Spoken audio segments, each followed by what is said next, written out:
Hello बच्चों, चलिए प्रश्न को पढ़ते हैं। अधिकांश मैमल्स में टेस्टिस वृषण कोश में उपस्थित होती है। पहला है विषल अंगों को अधिक जगह प्रदान करने के लिए, दूसरा है स्पर्मेटोजेनेसिस के लिए, तीसरा है लिंग विभेदन के लिए, चौथा है वृक्का के स्वतंत्रता पूर्वक काम करने के लिए। तो आइए देखते हैं इस प्रश्न का हल क्या होगा। सबसे पहले हम बात करते हैं इस प्रश्न में मुख्य अवधारणा की। इस प्रश्न में हमसे पूछा गया है कि अधिकांश मैमल्स यानी कि जो स्तनपायी होते हैं उनमें टेस्टिस वृषण कोश में उपस्थित होती है। किसके लिए? तो यहाँ पे हम देखते हैं कि टेस्टिस यानी कि वृषण क्या होता है। वृषण सभी पशुओं तथा मानव में पाए जाने वाला एक नर जनन ग्रंथि होता है। जिस प्रकार मादा यानी कि नारियों में डिंब ग्रंथि या अंडाशय होती है, उसी प्रकार नरों में जो है वृषण पाया जाता है।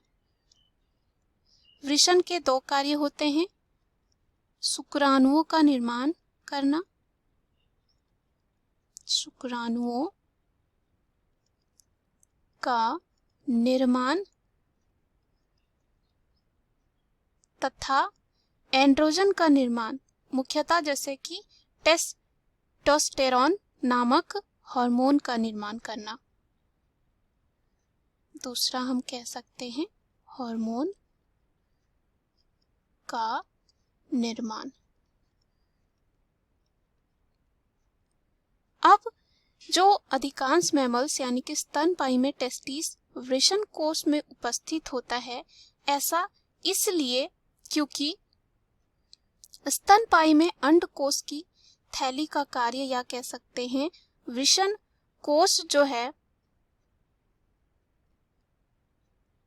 कह सकते हैं कि वृषण कोश का सुरक्षात्मक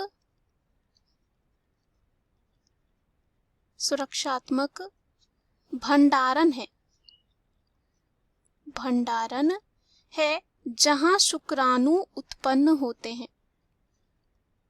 शुक्राणु उत्पन्न होते हैं और ये जो है उचित शुक्राणु विकास के लिए अति आवश्यक कह सकते हैं, और कह सकते हैं कि शुक्राणु विकास के लिए आवश्यक वातावरण को नियंत्रित करने में भी मदद करता है। पहला हम कह सकते हैं शुक्राणु उत्पन्न करने में और शुक्राणु विकास के लिए आवश्यक वातावरण को नियंत्रित करने में भी मदद करता है। तो शुक्राणु बनने की प्रक्रिया को कहा जाता है स्पर्मेटोजेनेसिस, यानी कि स्पर्म का निर्माण होना, या कह सकते हैं शुक्राणु का निर्माण और उत्पन्न होना।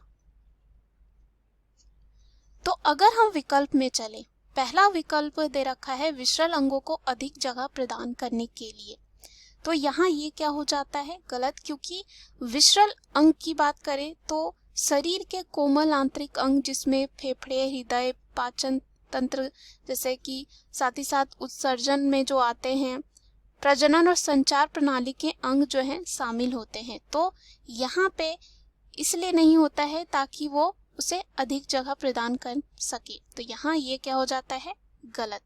दूसरा दे रखा है इस प्रश्न में स्पर्मेटोजेनेसिस के लिए, यानी कि ये क्या करेगा, शुक्राणु का निर्माण करने के लिए हम कह सकते हैं ऐसे ये उपस्थित होता है, तो ये क्या हो जाएगा बिल्कुल सही। तीसरा है लिंग विभेदन के लिए, लिंग विभेदन यानी कि नर और मादा के बीच में फर्क करने के लिए, तो ये भी जो है क्या हो जाएगा गलत। चौथा दे रखा है वृक्का के स्वतंत्रता पूर्वक काम करने के लिए, वृक्का के स्वतंत्रता पूर्वक काम करने के लिए भी जो है हम कह सकते हैं ये ऐसे उपस्थित नहीं होता है।